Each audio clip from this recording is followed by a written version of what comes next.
Oh my God. When I first met my daughter's boyfriend, to be honest, I wasn't impressed at all.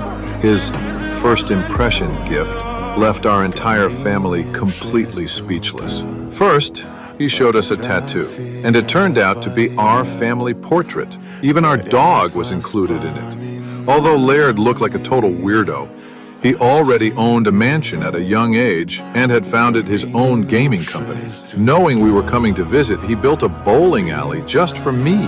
Even the light box had a picture of me and him on it. Then he toured the front hall. He knew my wife loved photography and art, so he carefully selected special art pieces just for her. Even so, I pulled my daughter aside and started criticizing him. Yes!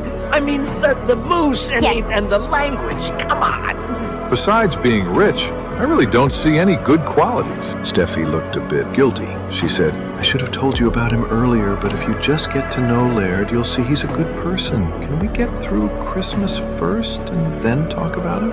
I could tell my daughter really liked him, so I decided to stay. At dinner, I got curious about the edible newspaper on the table. As someone who runs a printing business, I had to give him some credit for that creative idea. When I asked how they met, Laird, who normally swears like crazy, suddenly spoke gently and sincerely, constantly praising Steffi for everything she does. He remembered all her favorite things, and since he can't lie to save his life, he accidentally revealed how long they'd been together, which completely contradicted what my daughter had told us. I was furious. You said you've only known each other for a couple of months. It was super casual at first. No, it was not. I mean, we exchanged I love yous on the third date, you know? Remember?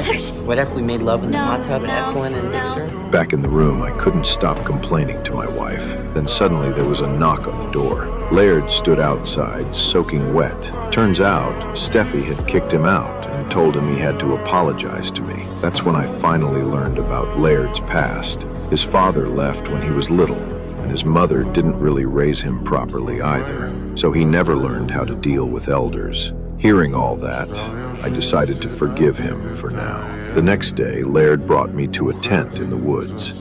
There, he told me he wanted to propose to Steffi on Christmas. The moment he said it, I jumped up and strongly objected. I told him Steffi was too young. She hadn't even graduated college yet, but Laird begged me for a chance. He said, if I can get your entire family's approval, only then will I propose to her as planned. That night, Laird hosted a party. Even though I wasn't a fan of such events, seeing how happy my wife was, I gave Laird another point in my book. But what shocked me most, he actually managed to invite a new money celebrity.